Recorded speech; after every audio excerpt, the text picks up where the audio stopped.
Hello mga kabalen, Maya Paabak kaya kayo. Sa Tagalog, magandang umaga sa inyo.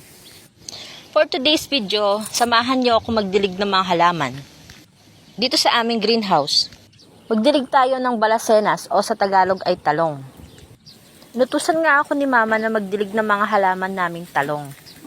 Kaya hayon kumuha na ako ng timba at saka ng tabo.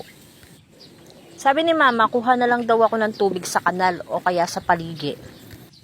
Pero dahil masipag ako, sa gripo ako kumuha ng tubig. Okay na din yun para makapag-exercise at pagpawisan naman mga kabalen.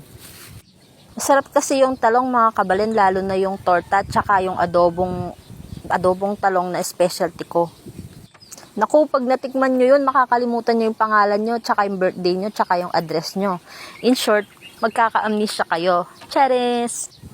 Pero masarap din naman yung pritong talong, lalo na yung may suka tsaka toyo na sausawan o kaya yung bagoong tsaka kamatis na sausawan. Masarap yun, lalo na pag may isda. Yung mga tanim namin na talong dito, minsan dinadala namin sa palengke o kaya pag minsan pag walang ulam, niluluto namin. Kaya suggest naman kayo ng pwede pang iluto sa talong para pwede namin kainin almusal, tanghalian, tsaka hapunan. Charis lang! Naniwala na yan kayo agad sa akin. Alam nyo naman puro ako kalokohan. Parang yung mga kaibigan ko, parang di pa sila nasanay sa akin. Lagi naman ganun yung sinasabi ko or kinukwento ko sa kanila. Sabi nga ng mama ko, puro daw ako kalokohan. Doon ako matalino. Nagsuot din pala ako ng bota mga kabalen kasi madaming langgam tsaka maputik dito. Di man halatang nag-i-struggle ako sa camera dito. Hirap pag walang nag-video sa'yo. Maganda dito sa lugar namin mga kabalen, sobrang tahimik. Ako lang talaga yung maingay. Kaya umpisahan na natin ang pagdidilig mga kabalen. Dapat talaga kinakausap mo yung mga halaman o kaya kinakantahan para dumami yung bunga. Sinong nagsabi? Wala, ako lang. Huwag niyo lang pansinin yung tiyan ko, yun talaga yung unang makikita mo sa akin eh. Tsaka yung braso. Madami din mga prutas dito mga kabalen. May mangga, may kaimito, may guyabano, may santol. Ikaw na lang talaga yung magsasawa. Pero sa'yo, never ako magsasawa. Hugot yarn. Hala, sanay nag-iigib. Sa Manila pa yata nag-igib. Saan na pala yung pala. Pag sanay ka sa ganitong pamumuhay, mga kabalen, sigurado mag-e-enjoy ka dito sa amin. Support nyo din pala ako mga kabalen sa sa TikTok tsaka sa Facebook.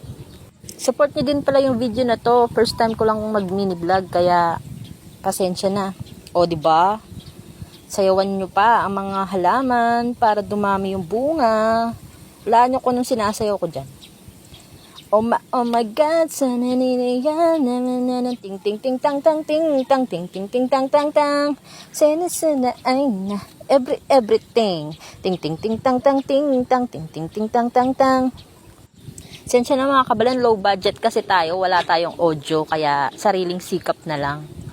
Sa mga nagtatanong pala kung anong lugar to mga kabalen, sa Pampanga po, sa may San Matias, Guagua. Ayan na, nadiligan na sila. Kaya po itsura ng mga nadiligan. O diba gumaganda talaga pag nadidiligan? Yung mga halaman, kayo naman, kung ano nung mga iniisip nyo dyan eh. Hay, natapos din. Baka 5 baitang din ako ng nadiligan. Inabot din ako ng mga 2 oras mga kabalen. Yan o.